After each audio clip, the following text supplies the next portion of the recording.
በጣም አመሰግናለሁ ወይዘሪት ብርቱካን። የኢትዮጵያ ብሔራዊ ምርጫ ቦርድ ሰብሳቢ፣ የቦርዱ አባላት እና ከፍተኛ ኃላፊዎች፣ ክቡራትና ክቡራን፣ የስድስተኛ ሀገራዊ ምርጫ ውጤት ይፋ በሚደረግበት ስነ ስርዓት ላይ እንዲገኝ ከቦርዱ ሰብሳቢ ግብዣ ሲደርሰኝ እውነት ለመናገር ለመምጣት አመንትቼ ነበር። ለዚህም ዋናው ምክንያት እንዳጋጣሚ ሆኖ ቀድሞ በነበረው ህይወቴ በምርጫ ላይ ብዙ ስለሰራሁኝ ውጤት በሚሰጥበት ቀን ርዕሰ ብሔር ሲገኝ ስላላየሁኝ ነው። ይሁንና የማይገኙበት ምክንያት ፕሬዚዳንታዊ ስርዓት በተለይ በሆነበት ቦታ ብዙ ጊዜ እሱ ነው። ፕሬዚዳንቱም ወይ እጩ ናቸው ወይ የፓርቲ መሪ ናቸው። ባጭሩ ከፖለቲካ ጋር ንክኪ አላቸው። ስለዚህ ነው። ስለሆነም በእኛ ስርዓት የርዕሰ ብሔር ሚና በእጅጉ ከፖለቲካ መስክ የራቀን በመሆኑ ገለልተኝነቱ የተጠበቀ ነው። በተጨማሪም ደግሞ በተለይ ሌላው የሚሰራው እንዳለ ይሁንና ዛሬ ሀገራችን ያሳለፈችውን እያሳለፈች ያለንበትን ሁኔታ ስንመለከት ለልዩ ሁኔታ ልዩ አሰራርን የሚጠይቅ በመሆኑ ይህን ታሳቢ በማድረግ በመካከላችሁ ተገኝቻለሁ። የኢትዮጵያ ብሔራዊ ምርጫ ቦርድ ይህንን ምርጫ ያካሄደው በፈታኝ ሁኔታ ነው ብል ማጋነን አይሆንብኝም። ከኔ በፊት የተናገሩት ምክትል ሰብሳቢዋም ይሄንን በዝርዝር አቅርበውታል። ለመድገምም አልፈልግም። ግን ዋናዎቹን በእውነቱ በአንዳንድ አካባቢዎች የጸጥታ መደፍረስ፣ የፖለቲካ ሁኔታ ውስብስብነት፣ የኮቪድ-19 ወረርሽኝ ያስከተለው ሁኔታ፣ በሰሜኑ ክፍላችን በትግራይ ያለው ሁኔታ፣ የሀገራችን የቆዳ ስፋትና የሕዝብ ብዛት በራሱ አንድ ፈተና ነው። የስራውን ግዙፍነት ያሳያል። ስለዚህ ቦርዱ የተንቀሳቀሰበት ወቅት እጅግ አስቸጋሪ ነበር ማለት ይቻላል። እነዚህንና ሌሎች ፈተናዎች በመሻገር እንደተወራለት ወይ እንደተሟረተለት ሳይሆን ምርጫው በሰላማዊ መንገድ እንዲካሄድ ስላደረጋችሁ ለኢትዮጵያ ብሔራዊ ምርጫ ቦርድ ሰብሳቢ፣ ለቦርዱ አባላትና ኃላፊዎች፣ ሰራተኞች፣ በዚህ ተግባር ላይ ለተሳተፉት በሙሉ በኢትዮጵያ ሕዝብና በራሴ ስም ከልብ ምስጋና ለማቅረብ እወዳለሁ። ይህ በአዲስ መልክ የተቋቋመው ቦርድ በአጭር ጊዜ በርካታ ችግሮችን በሰፊው ተብራርቷል። በዚህች ሀገር ምርጫ ለማካሄድ መቻሉ ብቻውን በራሱ ድል ነው ብዬ እቆጥረዋለሁ። ቀደም ሲል ይፋ በሆነው የምርጫው ውጤት መሰረት አሸናፊነታችሁ ለተረጋገጠው ተወዳዳሪዎች በሙሉ እንኳን ደስ አላችሁ ለማለት እወዳለሁ። በሂደቱ እምነታችሁን ጥላችሁ ለተሳተፋችሁ ተወዳዳሪዎች ዛሬ ባይሳካም ነገ ሌላ ቀን አለና ይህ የመጨረሻ አለመሆኑን ከግንዛቤ ትወስዱ ዘንድ እንዲሁም ማንኛውም አቤቱታዎች ሕጋዊ መንገዱን እንዲከተሉ ታደርጉ ዘንድ አደራ ለማለት እፈልጋለሁ። መሳተፋችሁ ራሱ ትልቅ ድል ነው በእውነቱ። ከሁሉ በላይ ደግሞ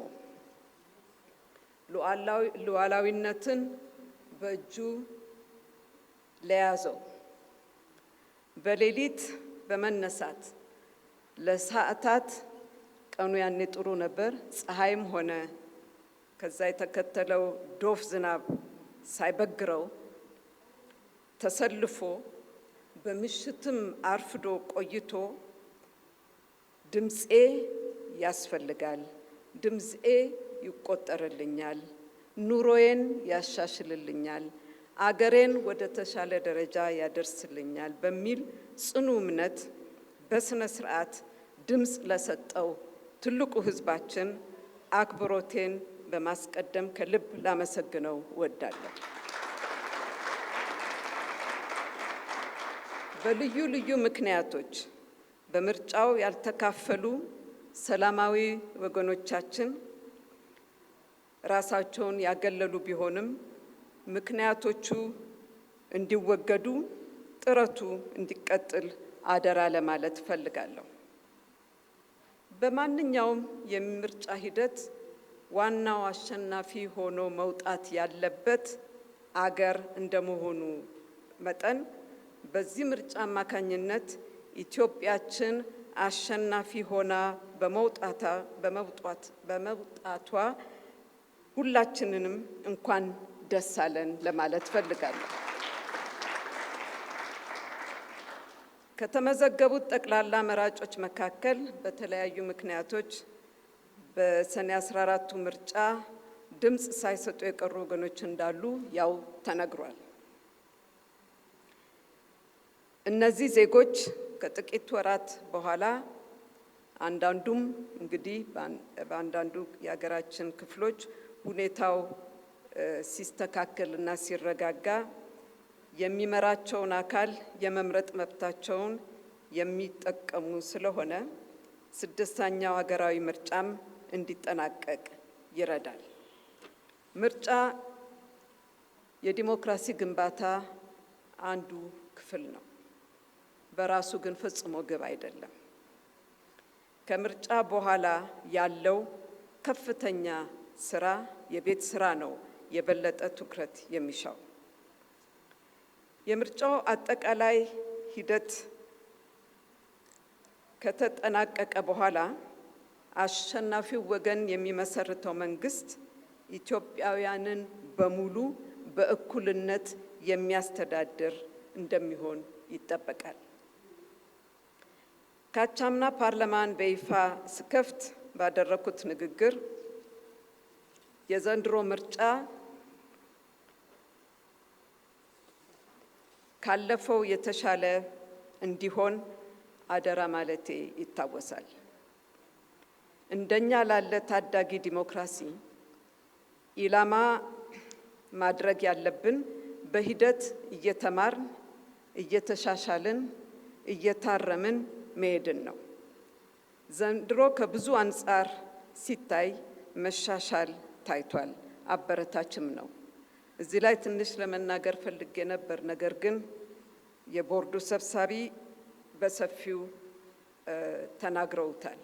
ነገር ግን እኔም ለመጨመር የምፈልገው ማጠናከር የምፈልገው ነገር ቢኖር ሲስተሙን የምርጫ ሲስተሙንም ሕጉንም መፈተሽ ጥሩ ይሆናል።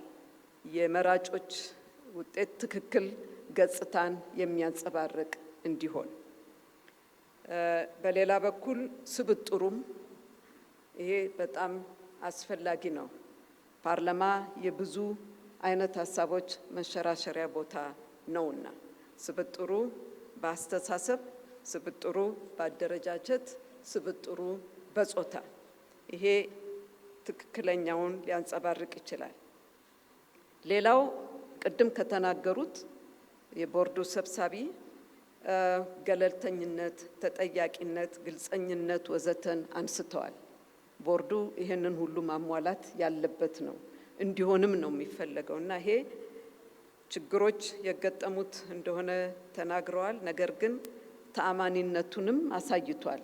ተአምኖም ህዝብ ወጥቷል። ይሄንን የሚያረጋግጥ ነው። የህዝቡ መውጣት የተሳትፎ ቁጥር ከፍተኛ በመሆኑ ይህንን ያረጋግጣል ብዬ ነው የምለው። ነገር ግን በአንድ ጊዜ የማይለወጡ ነገሮች ስላሉ ኢንትሬንችድ የሆኑ እነዚህን ለመቀየር ሁላችንም መልፋት አለብን ብዬ አምናለሁ። የራስንም አቅም ማጠናከር ትልቅ ነገር ነው። ይህ ከተጠናቀቀ በኋላ ደካማና ጠንካራ ጎኖች በተገቢው ሁኔታ በሚገባ ተገምግመው የበለጠ ማሻሻያ እርምጃዎች መወሰድ ይኖርባቸዋል። ይህን እድል ማጣት የለብንም። ሰብሳቢዋ ጀምረውታል። ኢንፋክት የግምገማውን ሂደት ይሄ በደንብ መያዝ ያለበት ይመስለኛል። ምርጫ በአመዛኙ ቴክኒካል የሆነ ቢሆንም የዲሞክራሲ አንዱ አካል ነው ብያለሁ። ለመንግስት በጣም አስፈላጊ የሆነውን ቅቡልነት ይሰጣል፣ ህጋዊም ያደርገዋል። ስልጣኑ ሙሉ በሙሉ ተግባራዊ ለማድረግ የሚችልበትንም ሁኔታ ይፈጥራል። ስለሆነም በእውነቱ የሚያስከትለው ውጤት በቀላሉ ሊታይ የሚገባ አይደለም። ለሀገር መረጋጋት ከፍተኛ አስተዋጽኦ አለው። አገር ካልተረጋጋ፣ ስታቢሊቲ ከሌለ የሚያስከትለውን በእውነቱ ለእናንተ ማስረዳት የለብኝም። ስለዚህ ይሄ በደንብ መታየት አለበት። ሚዛን ላይ ሲቀመጥ ምኑ ነው መቅደም ያለበት የሚለውንም ሁላችንም ልናሰላስለው ይገባል።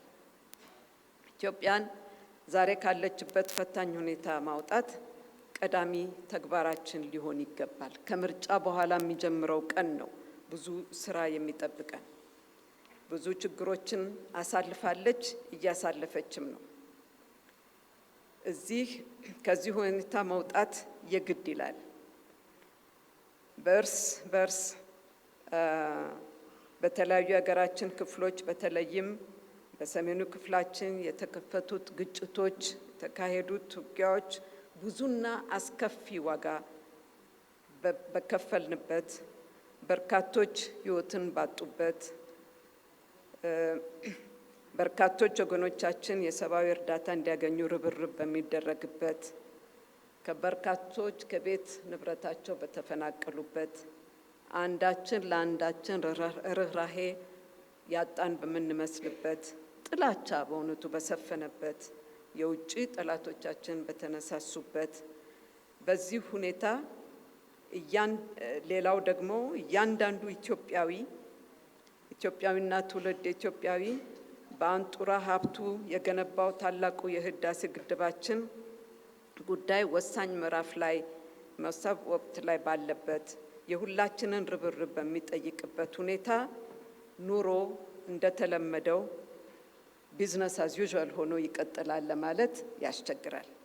ስለዚህ ሁላችንም ሀገራችንን ካለችበት ሁኔታ ለማውጣት የምርጫ አሸናፊ የምርጫ ተሸናፊ ሳይሆን የኢትዮጵያውያኖችን ሁሉ ርብርብ የሚጠይቅ ነው።